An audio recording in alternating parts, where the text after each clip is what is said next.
Assalamualaikum warahmatullahi wabarakatuh. Innal hamdalillah nahmaduhu wa nasta'inuhu wa nastaghfiruh wa na'udzu billahi min shururi anfusina wa min sayyiati a'malina may yahdihillahu fala mudilla lahu wa may yudlil fala hadiyalah. Asyhadu an la ilaha illallah wahdahu la syarika lah wa asyhadu anna Muhammadan abduhu wa rasuluhu la nabiyya ba'dah. Allahumma salli ala Muhammad wa ala ali Muhammad. Qala Allah ta'ala fil Qur'anil Karim, ya ayyuhalladzina amanu taqullaha wa qulu qawlan sadida yuslih lakum a'malakum wa yaghfir lakum dhunubakum wa may yuti'illaha wa rasulahu faqad faza fawzan 'azima. Wa qala an-nabiy sallallahu alaihi wasallam, fa inna asdaqal hadits kitabullah wa khairal hadi hadi Muhammadin sallallahu alaihi wasallam wa syarrul umuri muhdatsatuha fa inna kulla muhdatsatin bid'ah fa inna kulla bid'atin dhalalah wa kulla dhalalatin finnar. Ayuhal ikhwah rahimani wa rahimakumullah. Alhamdulillah, kita buka majlis kita dengan memanjatkan puji dan syukur kita kepada Allah Subhanahu wa taala yang telah banyak memberikan nikmat dan karunia kepada kita semua, terutama nikmat iman, Islam, nikmat taufik dan hidayah, yang dengan berbagai kenikmatan tersebut, alhamdulillah, kita bisa berkumpul di tempat ini melaksanakan apa yang menjadi kewajiban kita sebagai seorang muslim, yaitu sholat subuh secara berjamaah. Yang kita memohon kepada Allah Subhanahu wa taala agar hadirnya kita di sini menjadi sebab diampuninya dosa-dosa kita dan juga diangkat derajat kita. Karena memang itulah yang dijanjikan oleh Nabi sallallahu alaihi wasallam, di mana beliau pernah menyampaikan kepada para sahabatnya, ala adullukum ala ma yamhullahu bihil khataya wa yarfa'u bihi darajat. Maukah kalian aku tunjukkan perkara-perkara yang itu bisa menghapus dosa kalian dan bisa mengangkat derajat kalian? Bala ya Rasulullah. Isbagul wudu' indal makarih, itu menyempurnakan wudu di saat-saat kita tidak menyukainya. Wa kasratul khuta ilal masajid, banyak melangkahkan kaki ke masjid. Wa intidharus shalah ba'da shalah, dan menunggu salat setelah salat dikerjakan. 6 jamaah sekalian, seperti biasa di pekan yang ketiga ba'da subuh kita mengkaji kitab yang sangat bermanfaat untuk kita pelajari, yaitu kitab Arba'in An-Nawawiyah lil Imam An-Nawawi rahimahullahu ta'ala. Dan hadis yang terakhir kita jelaskan yaitu hadis yang ke berapa? 22. Nah, adapun hadis berikutnya, al-hadisus salisu wal 'ishrun, hadis yang ke-23.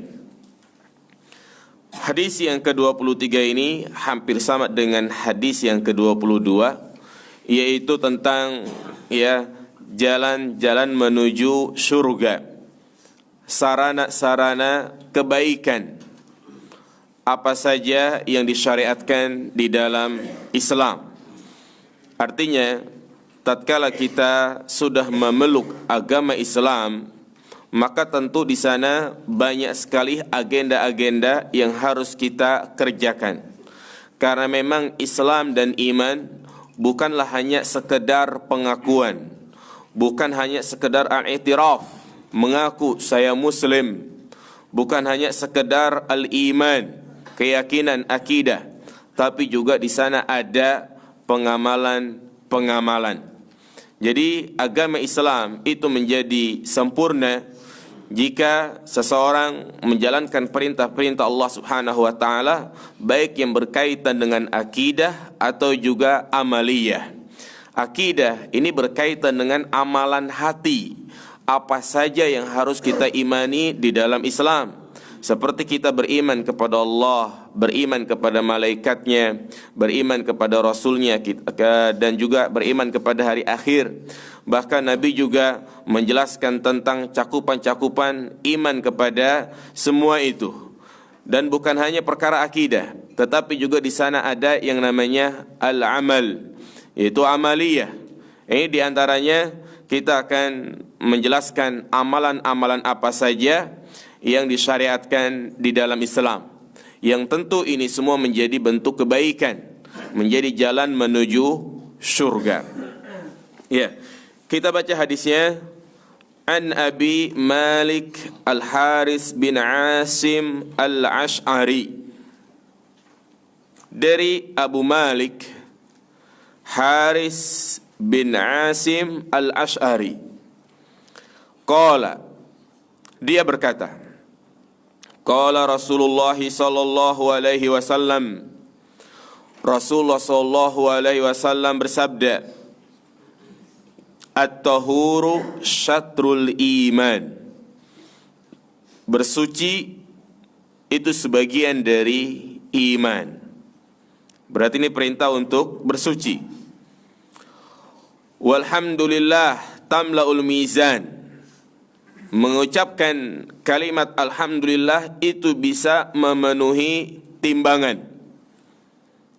Di antara perkara yang wajib kita imani yaitu adanya mizan nanti pada hari kiamat, di mana amal ibadah perbuatan selama kita hidup di dunia akan ditimbang oleh Allah Subhanahu wa taala, dan kita wajib mengimaninya dan membenarkannya.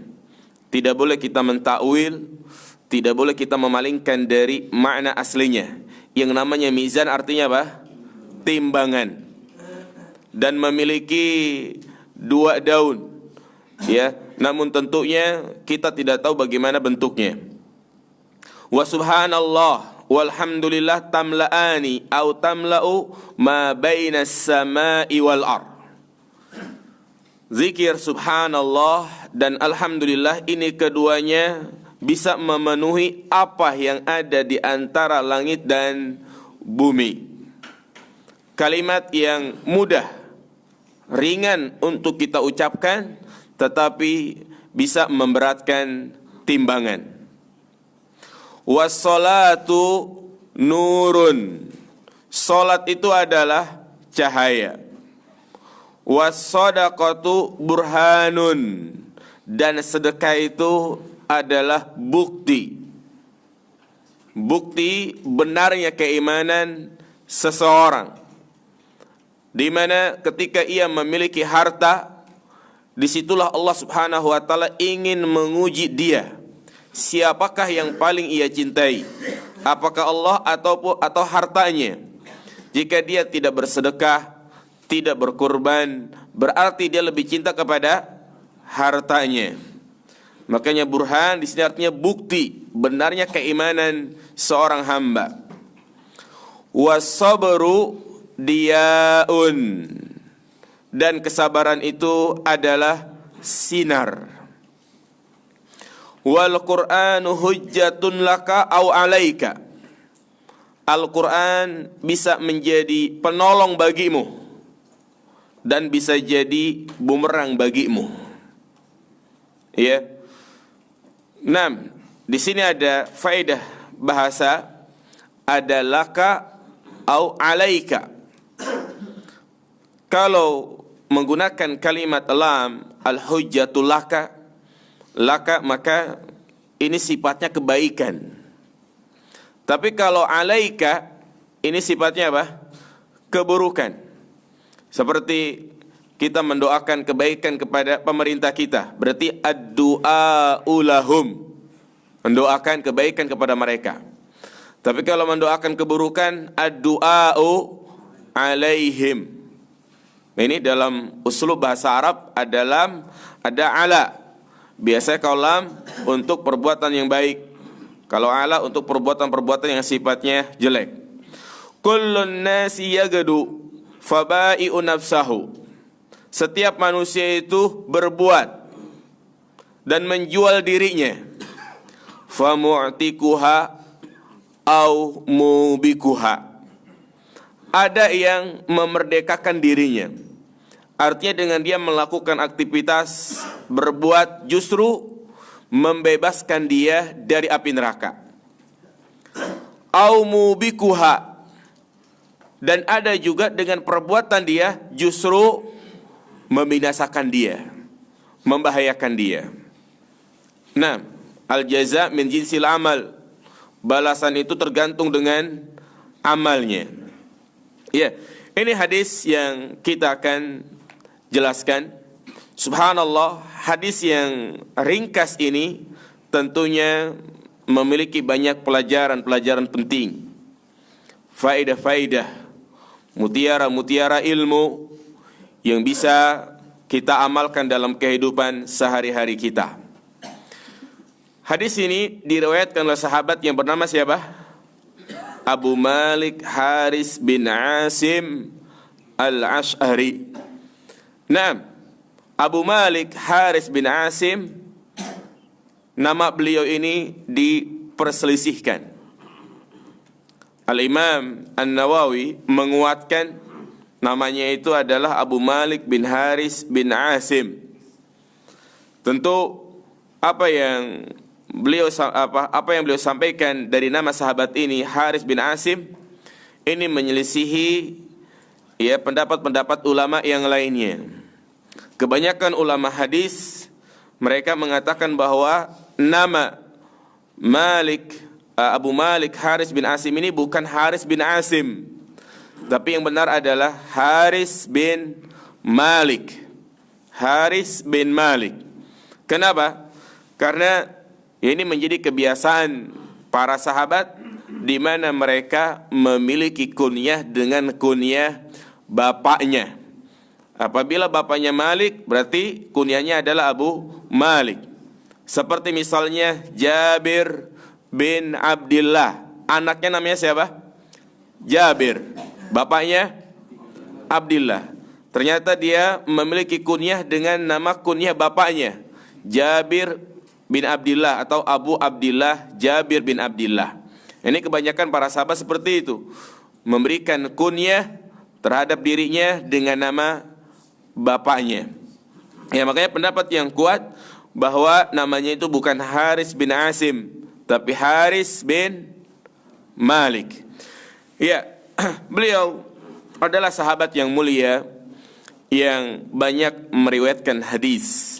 Dan beliau dari kabilah Al-Ash'ari. Tentu kalau kita mendengar kabilah Al-Ash'ari, kata-kata Al-Ash'ari, maka kita mengingat dua tokoh yang sangat besar, tokoh Islam. Yang satu adalah seorang sahabat, yang satu adalah seorang ulama besar. Siapa sahabat yang disebut Al-Ash'ari jamaah? Naam, Abu Musa Al-Ash'ari, sahabat yang mulia. Kemudian yang kedua, siapa? Tokoh, bukan sahabat dia. Abul Hasan Al-Ash'ari. Naam, Abul Hasan Al-Ash'ari. Dan Abul Hasan Al-Ash'ari ini nasabnya sampai kepada Abu Musa Al-Ash'ari, seorang tokoh besar yang menjadi panutan kaum muslimin kebanyakan di negeri kita. Sehingga kalau kita mendengar kata-kata Al-Ash'ari, ada satu keyakinan akidah yang paling banyak di negeri kita, yaitu dengan apa? Istilah Al-Asy'ariyah atau Al-Asy'ariyah, ya, yang menetapkan sifat-sifat Allah ada berapa itu? Ada 20. Padahal Al-Imam Abul Hasan Al-Ash'ari tentunya dia sudah meninggalkan akidah tersebut, yaitu meninggalkan akidah yang menyatakan bahwa Allah itu hanya memiliki 20 sifat. Karena kalau kita membaca biografi Al-Imam Abul Hasan Al-Ash'ari, beliau mengalami 3 kali perpindahan dalam beragama. Artinya manhaj dalam beragama. Yang pertama, beliau itu keyakinannya apa? Mu'tazilah. Ya, Mu'tazilah. Di mana orang-orang Mu'tazilah di antara pokok akidah mereka yaitu menafikan sifat-sifat Allah Subhanahu wa taala. Jadi mereka menafikan semua sifat-sifat Allah. Ketika Allah menyebutkan tentang sifatnya di dalam Al-Quran, Al-Aziz, Ar-Rahman, Ar-Rahim, Al-Ghafur, mereka ingkari, itu hanya sekedar nama, tapi Allah tidak disifati dengan sifat-sifat tersebut. Kenapa? Mereka mengatakan kalau Allah disifati mendengar, kalau Allah disifati melihat, berarti Allah itu sama dengan makhluknya. Makhluk mendengar, melihat, masa Allah juga mendengar, melihat? Berarti Allah itu punya sifat sama dengan makhluknya. Nah ini, ya pokok akidah Mu'tazilah.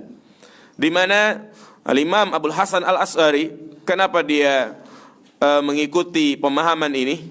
Ya karena bapak dari suami dari ibunya, berarti statusnya apa ini?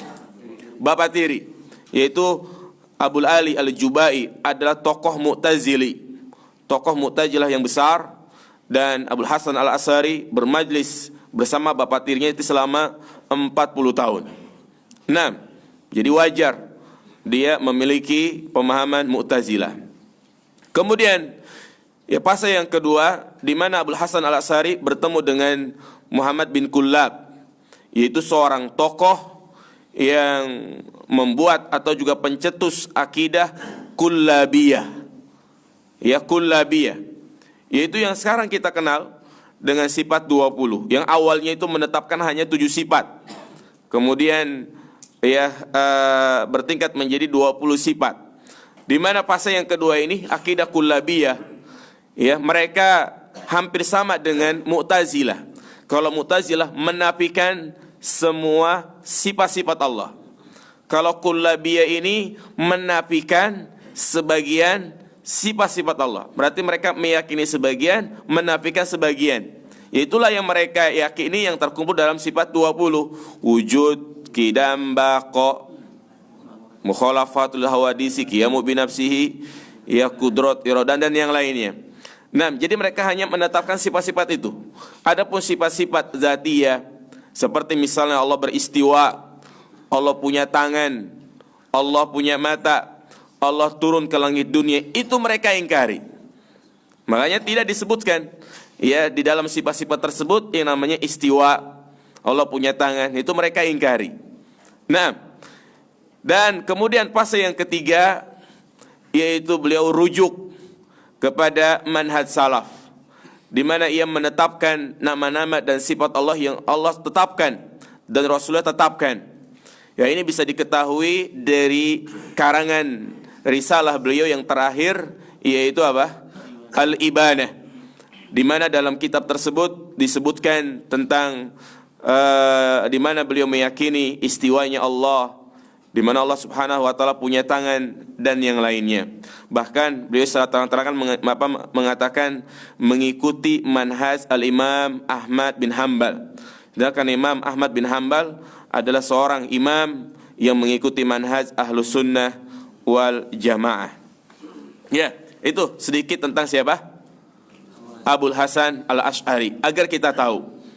Walaupun kebanyakan ya ahlu bid'ah di negeri kita, mereka mengatakan tidak benar ya Al-Imam Abul Hasan Al-Asy'ari punya kitab Al-Ibanah, maka kita juga bisa mengatakan ternyata apa yang ditulis oleh Abul Hasan Al-Asy'ari bukan hanya Al-Ibanah, di antaranya juga maqalat Islamiyin, kemudian Ar-Risalah li Ahli Shaghar. Ya, ini menunjukkan perpindahan beliau dari manhaj Kullabiyah, akidah Kullabiyah, kembali kepada manhaj salaf. Selanjutnya kita lanjutkan apa yang disabdakan oleh Nabi SAW.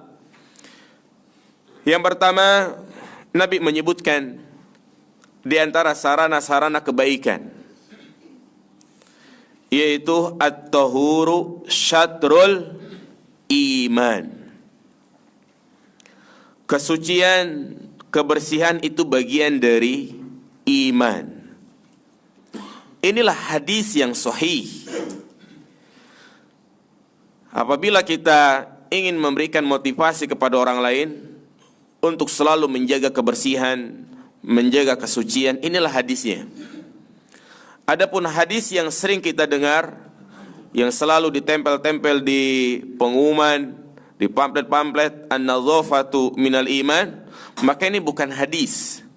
Bahkan hadisnya hadis yang dhaif jiddan. Maka yang benar adalah at-tahuru syatrul iman. Hadis ini, ya, sabda Nabi ini memberikan faidah tentang perintah untuk menjaga kebersihan, di mana kebersihan itu bagian dari iman. Ya, perintah untuk menjaga kebersihan, baik kebersihan badan, ya, kebersihan pakaian, atau juga kebersihan tempat. Artinya orang yang beriman itu harus bersih, harus suci, harus rapi, indah jika dipandang. Inilah Islam. Makanya Allah itu mencintai sesuatu yang indah, yang rapi. Dan sifat Allah sendiri adalah zat yang maha indah. Innallaha jamilun yuhibbul jamala. Allah itu adalah zat yang maha indah dan mencintai hal-hal yang indah. Maka tidak benar kalau, ya, kita dalam beragama ini tidak rapi, ya, selalu kotor, kumel, seperti anggapan sebagian orang, ya, di mana orang yang juhud itu adalah orang yang kumel, ya kan? Juhud itu punya pakaian gak pernah diganti, ya, pakaian itu aja. Kenapa kamu pakaian gak pernah ganti? Juhud. Maka ini salah, tidak dibenarkan. Kalau memang kita bisa punya rezeki untuk membeli pakaian yang lebih bagus, beli. Justru itu bagian dari Islam, untuk menjaga kebersihan. Adapun mereka yang gak pernah, ya, mengganti pakaian, atau pakaiannya itu aja, bau, kumel, maka ini tidak dibenarkan di dalam Islam. Ya, karena Allah Subhanahu wa taala juga memerintahkan kita untuk menjaga kebersihan. Di dalam Al-Qur'an Allah mengatakan dalam surat Al-Mudaththir, "Wasiyabaka fatahhir," dan pakaianmu bersihkanlah. Bahkan banyak sekali di dalam hadis-hadis Nabi SAW di mana Rasulullah SAW memerintahkan kepada kita untuk menjaga kebersihan. Baik menjaga kebersihan dari najis atau hadas. Ini dua hal yang harus kita hindari. Najis dan hadas.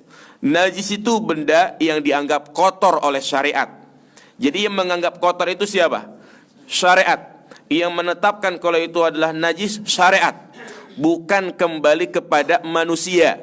Karena terkadang ada sebagian manusia menganggap kotor, najis, tapi menurut syariat tidak najis. Apa diantaranya? Kotoran ayam, ya, kotoran dari hewan yang dimakan dagingnya. Menurut kita itu kotor, najis. Tapi menurut Islam itu tidak najis. Kenapa? Karena tidak ada dalil yang menyatakan tentang najisnya kotoran-kotoran tersebut. Bahkan Nabi SAW memerintahkan sebagai seorang sahabat, "Shollu fi marabidil ghanam."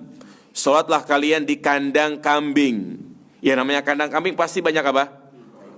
Banyak kotoran. Bahkan beliau mengatakan fa innahu barakah, terdapat keberkahan di dalamnya. Tapi ini bukan berarti sunnah, ya. Ya. Nanti pulang-pulang di kandang kambing. Iya. Najis. Demikian pula Nabi SAW memerintahkan kita untuk, ya, bersuci dari hadas. Makanya suatu yang sangat utama di mana kita disuruh untuk selalu memiliki wudu kapanpun dan dimanapun. Ya, baik ketika kita mau tidur atau beraktivitas yang lain. Kita dianjurkan untuk selalu menjaga wudu. Artinya wudu batal, wudu lagi, batal, wudu lagi. Apa kata Nabi SAW tentang orang yang selalu menjaga wudunya? Tidur selalu memiliki wudu. Apa kata Nabi? Tohiru hadil asyad, ajsad. taharakumullahu fa innahu laisa abdun yabitu tahiran illa bata ma'ahu malakun fi syi'arih. Bersucilah kalian, bersihkanlah jasad kalian, maka Allah subhanahu wa ta'ala akan mensucikan kalian. Karena tidaklah seorang hamba dia tidur di malam hari dalam keadaan suci, melainkan malaikat akan tidur bersamanya. Bahkan malaikat akan tidur bersamanya di dalam selimutnya. La yanqalib sa'atan minal laili illa qal Allahumma ighfir li abdik fa innahu bata tahiran. Tidaklah dia mendusin di malam hari, terbangun di malam hari, melainkan malaikat mengatakan, ya Allah, ampunilah hambamu ini, karena sesungguhnya dia tidur dalam keadaan suci. Hadis riwayat Imam Tabrani dan disahihkan oleh Syalbani. Nah, jadi hadis ini memberikan anjuran agar kita selalu menjaga apa? Menjaga wudu. Sangat dianjurkan untuk berwudu sebelum tidur. Yaitulah amalan-amalan yang kita lakukan sebelum tidur. Berwudu, kemudian kalau kita mungkin tidak bisa bangun di sepertiga malam terakhir, kerjakan sholat witir. Jadi sholat witir boleh dikerjakan sebelum tidur. Adapun mengerjakan di sepertiga malam terakhir itu sifatnya afdoliyah. Apa kata Nabi kepada Abu Hurairah? Ausani khalili bisalasin. Ya, kekasihku mewasiatkan kepada aku 3 perkara. Di antaranya wa an utira qabla an anam. Aku diperintahkan untuk sholat witir sebelum tidur. Baik 1 rakaat atau 3 rakaat. Yang penting rutin. Ya, yang penting rutin. Kemudian setelah itu kita sampai di tempat tidur juga disunahkan untuk membaca surat apa? Ya, Tabarak, Al-Mulk, yang keutamanya bisa terhindar dari azab kubur. Kemudian juga membaca zikir-zikir yang lain. Jadilah yang sunnah jamaah sekalian, membaca zikir-zikir, bukan membaca status. Ya. Nah, demikian pula kita diperintahkan untuk mandi. Dan minimal kita mandi itu seminggu sekali. Ya, disebutkan dalam hadis di mana Rasulullah SAW ya memerintahkan kita untuk mandi dalam rangka untuk menjaga kebersihan. Dan juga dijelaskan tentang sunnah fitrah. Nabi menyebutkan sunnah fitrah itu ada 5. Di antaranya al-khitan, ya, sunat. Kemudian al-istihdad, mencukur bulu kemaluan. Wa natful ibti, mencukur atau mencabut bulu ketiak. Ya, kemudian qasus sawarib, merapikan kumis. Wa ifa'u lihyah, ya, memelihara jenggot atau menjaga jenggot. Nah, ini semuanya diajarkan yang termasuk sunnah-sunnah fitrah. Itu kebiasaan-kebiasaan, tradisi-tradisi yang apabila kita lakukan, maka kita menjadi orang yang normal. Karena itu tabiat yang telah ditetapkan oleh Allah Subhanahu wa ta'ala. Kuku harus diapain? Harus dipotong. Ya, artinya minimal 40 hari harus dipotong. Tidak boleh melebihi 40 hari itu kuku dalam keadaan panjang. Semuanya kuku tangan, kuku kaki itu harus dipotong, tidak boleh panjang. Kenapa Nabi mengajarkan ini semua? Dalam rangka untuk menjaga apa? Kebersihan, kerapihan, keindahan. Bayangkan kalau misalnya kita memiliki bulu ketiak sampai gondrong. Apa yang terjadi? Gatal, bau asam gitu kan. Orang kumisnya nyengser ke bawah bibir. Coba dilihat, jijik gak kita melihatnya? Jijik. Orang yang tidak dihitan, maka berarti masih ada kotoran di ujung kemaluannya. Jadi subhanallah, indahnya Islam mengajarkan kepada kita untuk selalu menjaga kebersihan. Demikian pula perintah untuk mencuci tangan. Ya, bangun tidur, apa kata Nabi SAW? Idza istayqadha ahadukum min naumihi fala yaghmus yadahu hatta yaghsilahu salasan. Apabila kalian bangun tidur, maka janganlah tangannya itu dia masukkan ke dalam bejana, ya, sebelum dia mencucinya 3 kali. Jadi kita bangun tidur disunahkan untuk mencuci tangan. Apa kata Nabi? Fa innahu la yadri aina batat yaduh. Karena dia tidak tahu semalam itu tangannya tidur di mana. Ya, kadang mungkin tangannya dijilat cicak, kecoa, atau dia memegang sesuatu yang kotor. Maka sunnahnya itu bangun tidur, ya, mencuci tangan, bukan megang gorengan. Kemudian juga perintah untuk bersiwak. Siwak, ya, bersiwak atau juga gosok gigi. Subhanallah, ini merupakan sunnah-sunnah yang harus kita kerjakan. Subhanallah, banyak sekali sunnah-sunnah yang harus kita amalkan jamaah sekalian.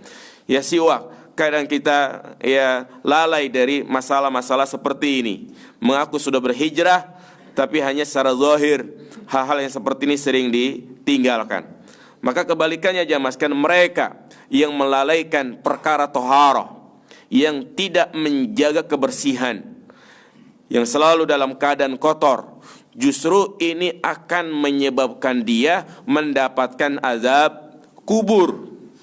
Ya, at-tasahul minat toharah, itu seorang lalai dari membersihkan dirinya. Ini menjadi sebab orang itu mendapatkan azab kubur. Dan ini termasuk dosa besar.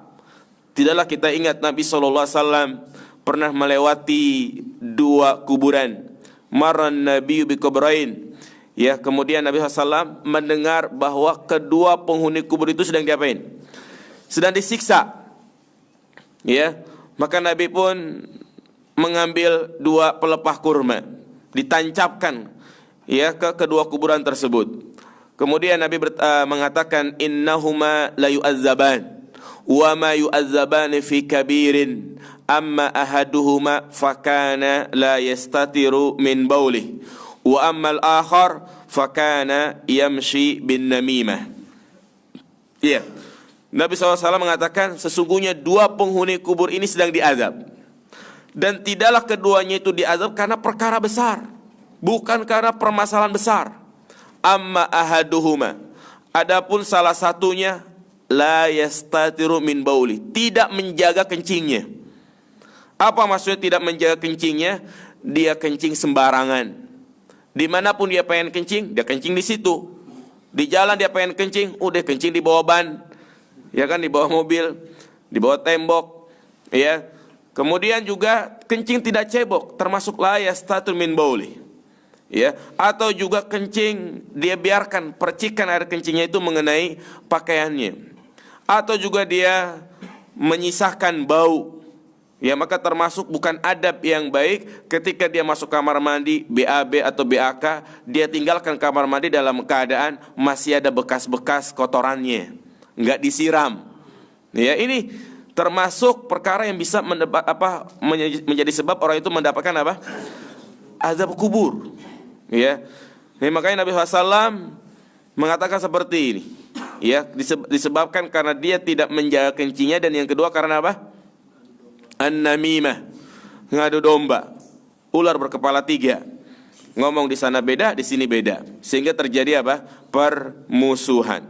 Bahkan juga orang itu yang tidak menjaga kebersihan ini menjadi sebab mendapatkan laknat. Apa kata Nabi SAW? Ittaqu al-mala'in as-salasah. Jauhilah oleh kalian perkara-perkara yang itu bisa mendatangkan laknat. Apa itu? Yaitu kencing di tengah jalan, atau buang kotoran di tengah jalan, buang kotoran di tempat berteduhnya manusia, kemudian juga buang kotoran di tempat aliran air, di mana air itu digunakan. Nah, ini sebab-sebab mendatangkan laknat. Ya, kenapa dikatakan sebab mendatangkan laknat? Karena biasanya orang itu mendoakan keburukan. Misalnya, ya ada seorang jalan gitu kan, kemudian dia injak kotoran manusia. Kira-kira biasanya terlontar dari lisannya apa? Ya kalau orang yang soleh mungkin astagfirullah gitu kan. Tapi kalau orang yang nggak soleh, mampus nih orangnya kan. Nah, ini artinya sumpah serapah gitu kan. Ya, ini namanya sumpah serapah, mendoakan keburukan. Makanya Nabi mengatakan ini menjadi sebab mendatangkan laknat. Makanya hati-hati ketika ada tulisan-tulisan dilarang buang sampah di sini. Jangan kita buang sampah di situ. Apalagi kalau disertai dengan doa. Yang buang sampah di sini rezekinya seret. Yang buang sampah di sini biasanya ya cepat mati gitu kan. Ya, maka ya ini hati-hati. Itu namanya sumpah serapah. Kita buang sampah di situ berarti menzolimi orang lain, dan doa orang yang zolimi terkabulkan. Dakwatul mazlum la turad, la yurad. Jadi doanya orang yang zalim itu tidak ditolak. Subhanallah jamaah sekalian, ini ya dalil-dalil yang menjelaskan tentang perintah untuk menjaga apa? Kebersihan. Makanya Nabi mengatakan di sini at-tahuru syatrul iman. Kesucian, kebersihan bagian dari iman. Syekh Muhammad bin Shalih Al-Utsaimin menyebutkan dalam syarah Riyadhus Shalihin bahwa ya, kesucian atau juga menjaga kesucian itu mencakup dua hal yang disebut dengan at-taharah hissiyah dan yang kedua taharah ma'nawiyah. Nah, taharah hissiyah yaitu yang tadi kita sampaikan, menjaga kebersihan badan, pakaian dan tempat, yaitu namanya taharah hissiyah. Menjaga itu semua dari najis dan hadas dengan cara kita berwudu, mandi, mencuci pakaian yang terkena najis, mencuci tempat yang terkena najis. Ini namanya taharah hissiyah yang dimaksud membersihkan badan kita dari najis dan hadas. Dan yang kedua, taharah di sini juga mencakup taharah apa? Ma'nawiyah. Apa itu taharah ma'nawiyah? Yaitu menjaga kebersihan hati, membersihkan jiwa, membersihkan hati dari berbagai macam penyakit hati. Makanya kita bukan hanya disuruh untuk menjaga badan, tapi kita disuruh untuk menjaga hati dari berbagai macam penyakit hati.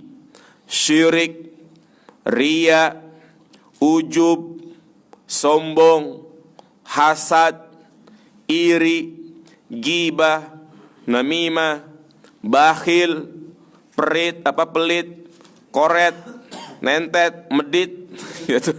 Semuanya. Nah, itu semuanya penyakit apa jemaah? Hati. Harus dihilangkan. Bahkan ini wajib. Ya. Makanya beliau menyampaikan taharah yang kedua ini, taharah ma'nawiyah, yang membuat ibadah kita itu diterima. Adapun taharah hissiyah yang membuat ibadah kita apa?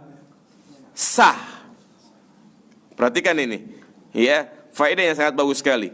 Jadi taharah ma'nawiyah membuat ibadah kita itu diterima. Taharah hissiyah yang membuat ibadah kita itu sah. Salat orang yang masih ada najis, salatnya apa? Ya tidak sah. Ya. Ada orang yang salat suci dia, wudunya bagus, tapi ternyata hatinya itu riya. Sah enggak salatnya? Sah. Diterima atau tidak? Tidak.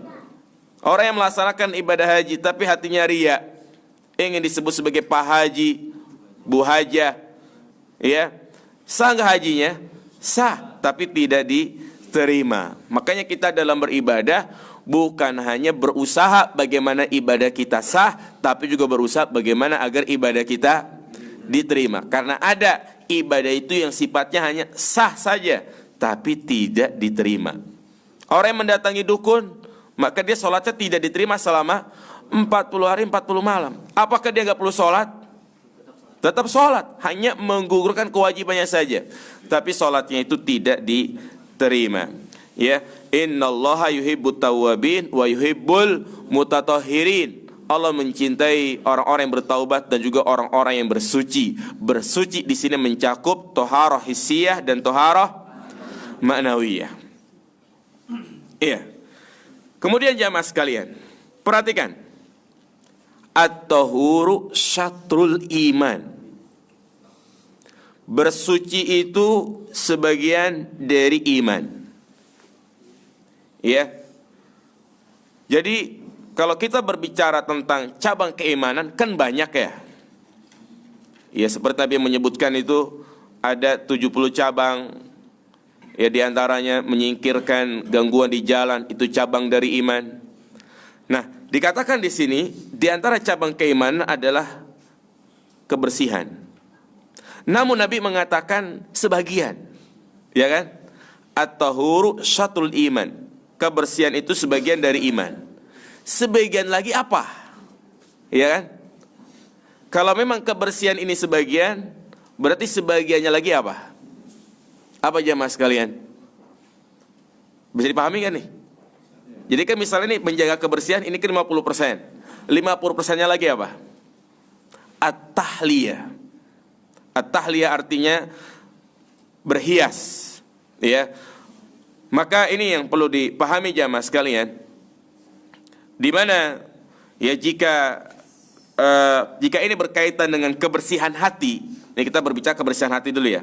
Jika itu kebersihan hati, maka maksudnya ya keimanan yang sempurna itu selain kita membersihkan, menghiasi. Artinya yang pertama at-takhliyah, pakai kha. At-takhliyah, membersihkan hati kita dari berbagai penyakit hati. Kesyirikan, kebid'ahan, kemunafikan. Ini kita bersihkan semuanya. Berarti kita sudah melaksanakan sebagian nih. Kemudian apa sebagian lagi? Menetapkan. Setelah kita membersihkan, kita isi hati kita dengan sifat-sifat yang terpuji. Lawannya bakhil, dermawan. Ya, lawannya riya, ikhlas. Lawannya hasad, ya tidak hasad. Nah, artinya setelah kita membersihkan itu semua, ya, maka kita menghiasi diri kita dengan sifat-sifat yang terpuji. Nah, itu maksudnya. Jadi sebagiannya adalah membersihkan, sebagiannya lagi adalah kita menghias.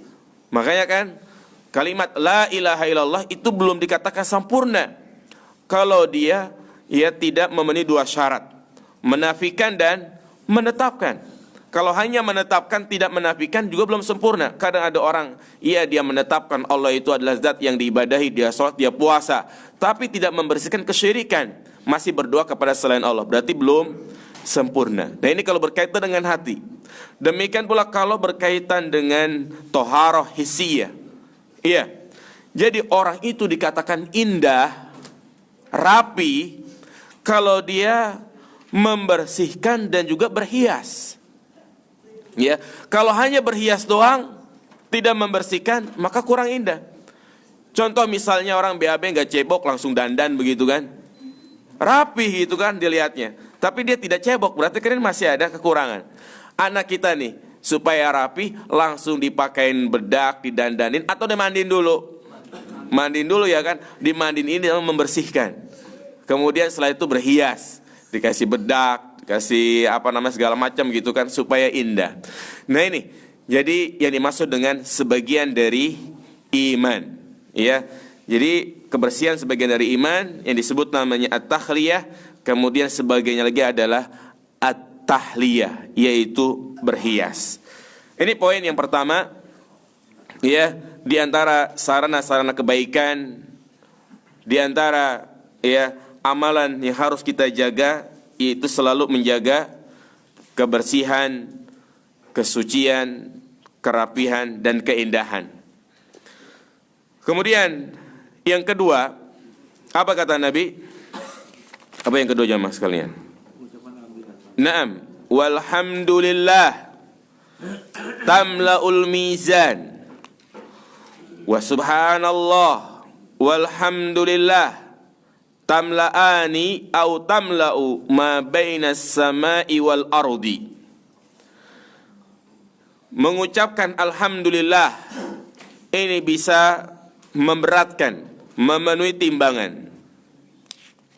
Dan ucapan subhanallah walhamdulillah, dua kalimat yang itu bisa memenuhi apa yang ada di antara langit dan bumi. Nah, jadi ini menunjukkan kepada kita tentang perintah agar kita membasahi lisan ini dengan selalu berzikir. Ya, jadi secara umum ini merupakan perintah untuk berzikir. Perintah untuk selalu mengingat Allah Subhanahu wa taala. Karena perintah untuk mengingat Allah itu mencakup tiga hal. Mengingat dengan hati, mengingat dengan lisan, dan mengingat dengan anggota badan. Berzikir dengan hati, yaitu kita memikirkan ciptaan-ciptaan Allah, tadabbur alam, ya, mencermati dan memikirkan, ya, rububiyah Allah Subhanahu wa taala, maka ini disebut namanya zikir qalb, zikir hati. Jadi nggak masalah kita ya jalan-jalan, tamasya, ya hiking, naik gunung, ya kan dalam rangka untuk tadabbur alam. Kemudian yang kedua zikir anggota badan, yaitu dengan cara kita melaksanakan perintah-perintah Allah Subhanahu wa taala. Kita sholat, puasa, hadir di majelis ilmu seperti ini merupakan zikir anggota badan. Dan yang ketiga zikir apa? Zikir lisan, yaitu membaca zikir-zikir yang disyariatkan. Subhanallah, walhamdulillah, wala ilaha illallah, wallahu akbar. Dan secara khusus di antara zikir yang disyariatkan untuk kita baca adalah alhamdulillah dan subhanallah. Ya. Dan tentunya membaca zikir ini ada yang sifatnya mutlak, ada yang sifatnya muqayyad. Sekali lagi, membaca kalimat subhanallah, alhamdulillah ada yang sifatnya mutlak dan ada yang sifatnya muqayyad. Yang sifatnya mutlak artinya kita baca zikir ini boleh kapan saja dan di mana saja. Ya, sambil nyetir, sambil jalan kita membaca subhanallah, alhamdulillah, Allahu akbar. Terutama kemarin di 10 hari pertama di bulan Dzulhijjah, kita disuruh untuk memperbanyak zikir, mensucikan Allah. Ini sifatnya apa ini? Mutlak. Dan yang kedua yang sifatnya muqayyad. Artinya zikir-zikir ini harus kita baca sesuai pada tempatnya, sesuai dengan waktunya, sebabnya, dan juga bilangannya. Apa di antaranya? Yaitu kita baca setelah sholat. Kita membaca tasbih ba'da sholat fardu itu berapa kali jamaah sekalian?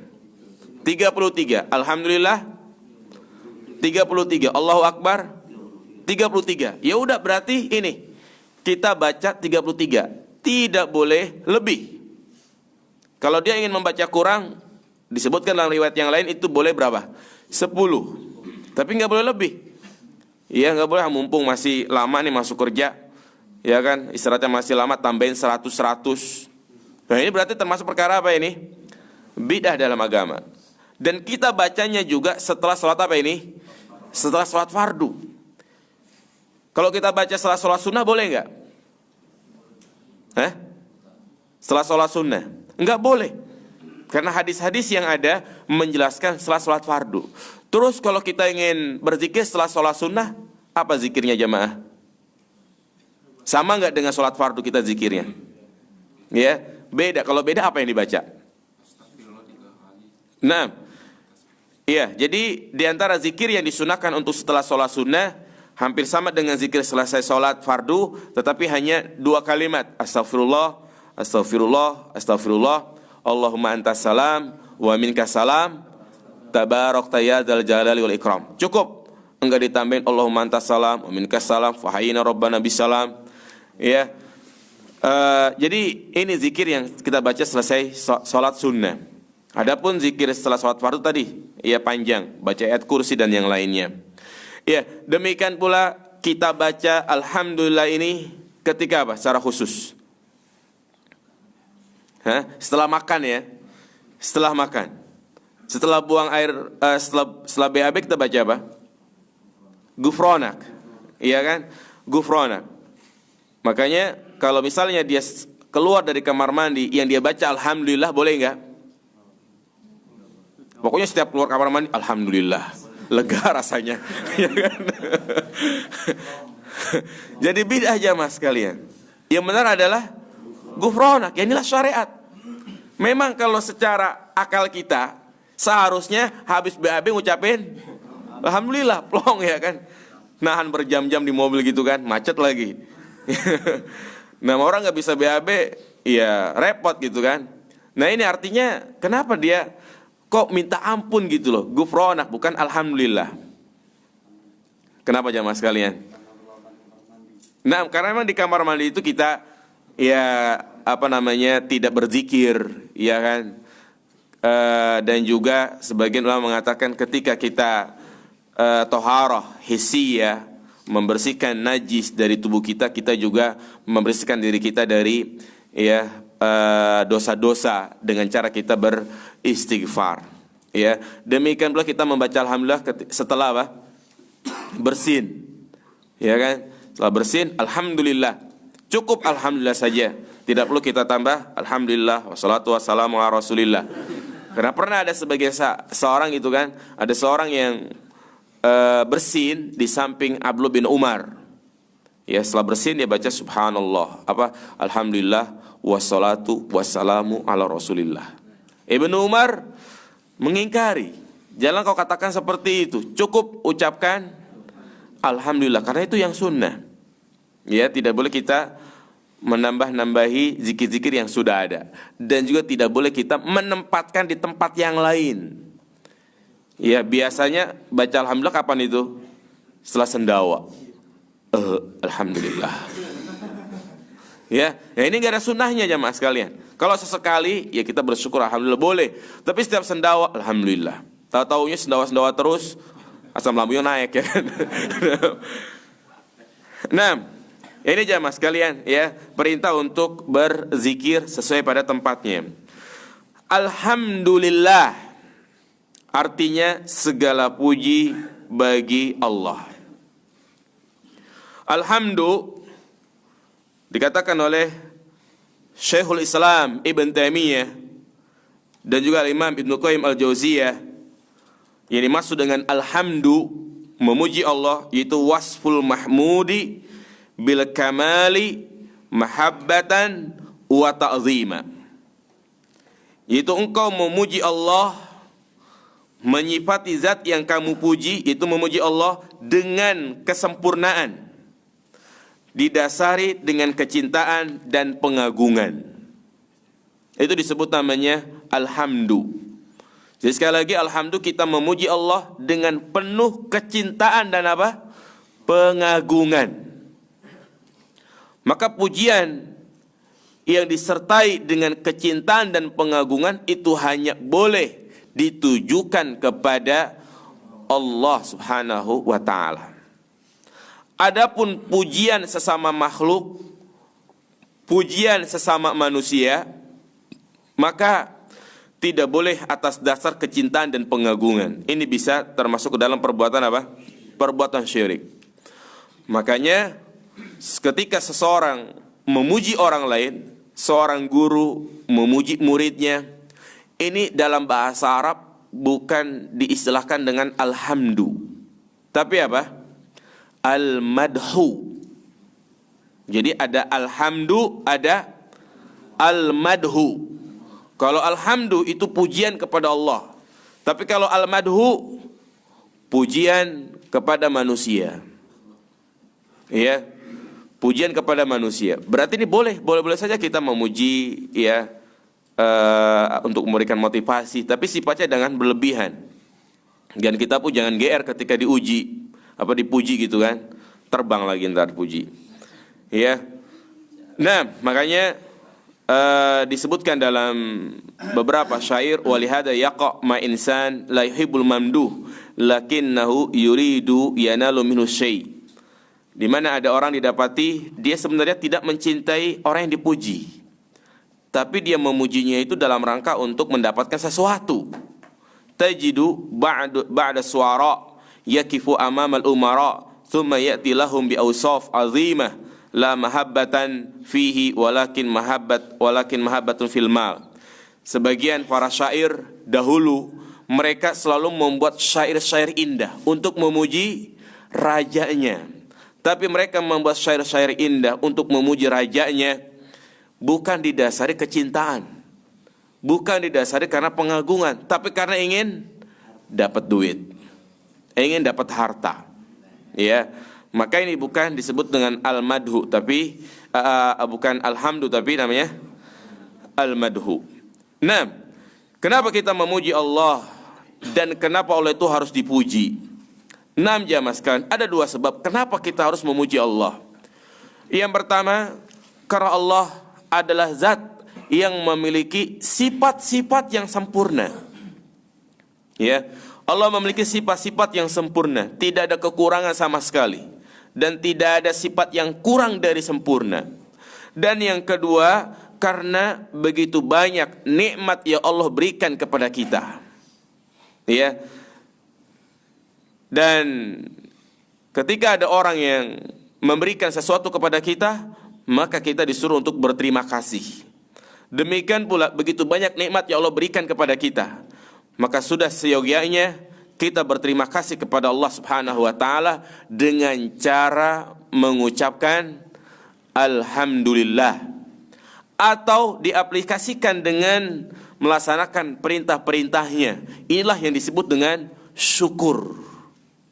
Jadi beda antara dengan hamdalah dengan syukur. Kalau hamdalah kita hanya mengucapkan alhamdulillah. Tapi kalau bersyukur, yaitu kita menggunakan nikmat tersebut untuk melaksanakan perintah-perintah Allah Subhanahu wa taala. Oleh karena itulah, tidaklah Allah Subhanahu wa taala memuji dirinya di dalam Al-Qur'an, tidaklah disebutkan pujian kepada Allah kecuali setelah Allah menyebutkan salah satu dari dua sebab di atas. Ya, sekali lagi, Allah tidak memuji ya dirinya, zatnya, kecuali setelah menyebutkan salah satu dari dua sebab di atas. Apa tadi sebab yang pertama? Ya, karena Allah memiliki sifat-sifat yang sempurna. Yang kedua, memberi nikmat. Seperti misal dalam surah Al-Furqan, alhamdulillah alladzi nazzala al-furqan ila abdihi liyakuna lil alamin nadhira. Segala puji bagi Allah yang telah menurunkan Al-Qur'an kepada hambanya, itu kepada Muhammad, agar dia menjadi peringatan bagi seluruh alam. Perhatikan ayat ini. Alhamdulillahilladzi nazzala al-furqan. Di sini Allah Subhanahu wa taala memuji dirinya. Alhamdulillah. Setelah apa ini? Berkaitan dengan apa ini? Yang pertama atau yang kedua? Yang kedua, yaitu di mana Allah Subhanahu wa taala memberikan nikmat yang sangat besar kepada kita, yaitu berupa diturunkannya Al-Qur'an. Ini nikmat. Jadi sekali lagi, tidaklah Allah memuji dirinya di dalam Al-Qur'an kecuali setelah menyebutkan dua hal. Yang pertama setelah memberikan nikmat, dan yang kedua setelah menyebutkan sifat-sifatnya yang sempurna. Ya. Nah, kemudian yang kedua kalimat subhanallah, apa artinya? Maha suci Allah. Ya. Maka tatkala kita mengucapkan subhanallah, baik di dalam salat, ketika kita ruku membaca subhan rabbil azim, sujud membaca subhana rabbiyal a'la, selesai sholat kita membaca subhanallah 33. Hadirkan di dalam hati kita di mana kita mensucikan Allah dari tiga hal. Yang pertama, mensucikan Allah dari sifat-sifat yang kurang. Ini mensucikan Allah dari sifat-sifat yang kurang. Artinya Allah bersih, suci dari sifat-sifat yang kurang, dari sifat-sifat yang dimiliki oleh makhluk. Makanya Allah mengatakan la ta'khudhuhu sinatu wala naum. Allah itu tidak ngantuk dan juga tidak tidur. Lam yalid wa lam yulad, tidak beranak dan juga tidak diperanakkan. Karena sifat ngantuk, sifat tidur, sifat punya anak, ini sifat siapa? Makhluk, lemah. Jadi yang pertama, kita mensucikan Allah dari sifat-sifat yang kurang. Dan yang kedua, kita mensucikan Allah dari kekurangan dalam kesempurnaan. Sekali lagi, mensucikan Allah dari kekurangan dalam kesempurnaan. Artinya, sifat-sifat Allah itu selain tidak kurang dan juga tidak kurang sempurna. Kita menetapkan sifat-sifat Allah itu paling sempurna. Ya, Ar-Rahman, zat yang maha pengasih. Al-Alim, zat yang maha mengetahui. Jadi kesempurnaan di atas kesempurnaan. Ya, jadi kita mensucikan Allah dari kurang sempurna. Kemudian yang ketiga, yaitu mumasalatul makhlukin.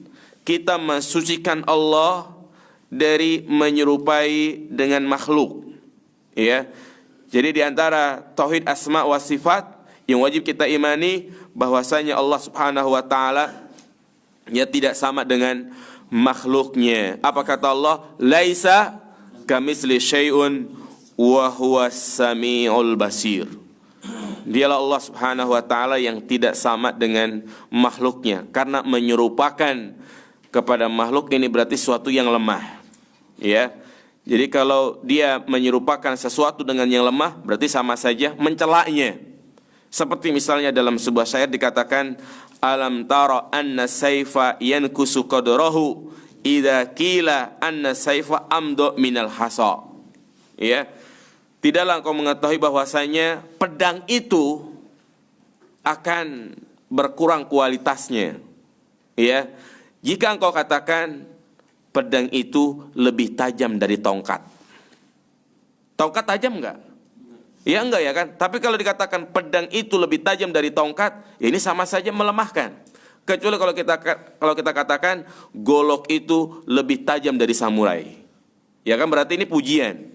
Makanya demikian pula Allah Subhanahu wa taala kalau disamakan dibandingkan dengan makhluk, maka itu tidak benar. Ya, ini jamaah sekalian, poin yang kedua yaitu tentang perintah untuk apa? Berzikir, terutama ya kita disuruh untuk selalu membaca subhanallah walhamdulillah, bahkan juga takbir. Ya, ketika kita berada di tengah jalan ya melihat keagungan Allah, maka kita baca Allahu Akbar. Kemudian ketika menaik baca apa?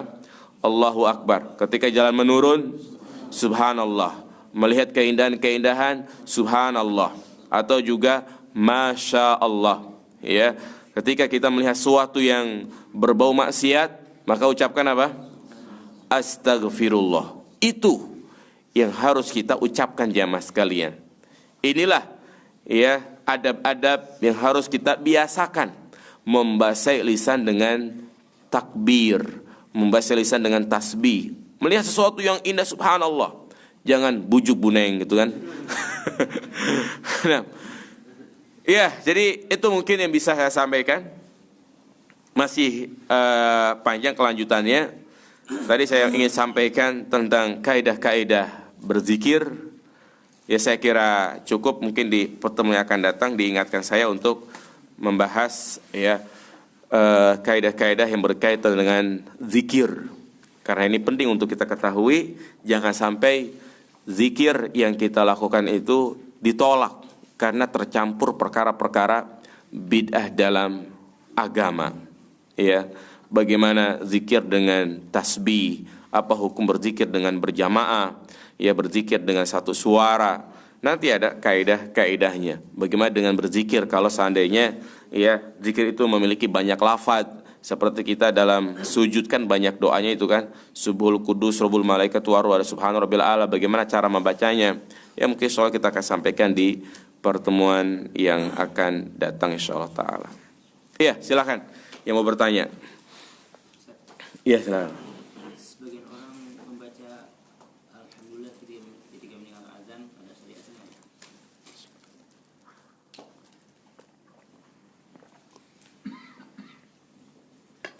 Nah, ketika mendengar azan, dia mengatakan, alhamdulillah, yuk buka puasa. Maghrib ya kan? Alhamdulillah udah maghrib. Iya, harus kita pahami. Tadi kan saya sampaikan bahwa zikir yang alhamdulillah, subhanallah, ada sifatnya mutlak, ada sifatnya muqayyad. Kalau dalam rangka seperti itu, alhamdulillah udah maghrib, dia dengar azan, alhamdulillah, boleh, tidak masalah. Jadi dia mengucapkan alhamdulillah ini dalam rangka, ya alhamdulillah udah maghrib, sudah tiba waktu sholat. Ya, jadi bukan dalam rangka semata-mata mendengarkan azan. Inilah yang selalu kita ucapkan. Ketika setiap kali kita mendapatkan nikmat, yaitu kita mengucapkan apa? Alhamdulillah. Ya. Ada orang ngasih duit, alhamdulillah. Ya, gimana kabar antum? Sehat, alhamdulillah. Ya ini, balas WA, balas SMS, dengan mengucapkan alhamdulillah ini diperbolehkan. Ya. Nah, dan ketika kita mendapatkan satu nikmat yang belum pernah kita dapatkan, nikmat yang sangat besar, maka ketingkatan yang kedua yaitu apa? Sujud syukur. Jadi sujud syukur itu dilakukan ketika kita mendapatkan nikmat yang belum pernah kita dapatkan. Ya, misalnya disembuhkan dari penyakit, anaknya diterima di perguruan tinggi negeri yang diharapkan. Tiba-tiba dia ngetok pintu, "Pak, ini kunci mobil buat Bapak." Ya, kuncinya doang. Suruh benerin. Ya, itu Pak, mobilnya silahkan dipakai gitu kan. Maka ya, ini kita sujud syukur. Ya, sujud syukur. Kenapa? Karena kalau kita sujud syukur ketika mendapatkan setiap nikmat, maka waktu kita akan habis hanya untuk apa? Sujud syukur. Karena setiap detik, setiap menit nikmat semua ya kan. Kita bisa kedip, nikmat bukan tuh? Nikmat. Coba kalau melotot terus, memasukkan debu ya kan. Tapi cukup mengucapkan alhamdulillah. Ya. Tapi kalau dia menjadikan itu zikir khusus, gitu kan? Ya, ketika azan tiba, alhamdulillah. Jadi bagian dari ucapan ketika dia mendengar azan ini nggak boleh. Atau dia khususkan setelah azan. Ya, sebelum dia membaca doa, dia membaca alhamdulillah. Maka ini termasuk perkara bid'ah. Ya. Jadi tidak boleh kita mengkhususkan yang sifatnya umum. Sekali lagi tidak boleh mengkhususkan sifatnya umum. Kita membaca Rabbik filli wali walidayya warhamhuma kama rabbayani shaghira. Ini kan umum, kita baca kapan saja. Boleh kita baca, kita khususkan setiap hari kita baca ketika sujud. Ya, tapi ada sebagian yang membacanya itu sebelum membaca amin. Ghairil maghdubi 'alaihim waladdallin. Rabbik filli wali walidayya. Amin. Ya, ini enggak boleh seperti itu, ya. Jelas Pak maksudnya? Nah. Ya gimana? Assalamualaikum warahmatullahi wabarakatuh. Waalaikumsalam. Ustaz, saya mau nanya, apakah ada waktu khusus mengenai sunah-sunah waktu mandi, Ustaz? Nah, iya. Mandi, ya. Mandi itu ada 3 hukum. Mungkin lebih ya. Ada yang mandi wajib, ada mandi sunnah, ada mandi haram, ada mandi bid'ah, ada mandi mubah. Berarti ada berapa ini? 5 ya. Ya, ini kan berbicara tentang kapan mandi yang disunahkan.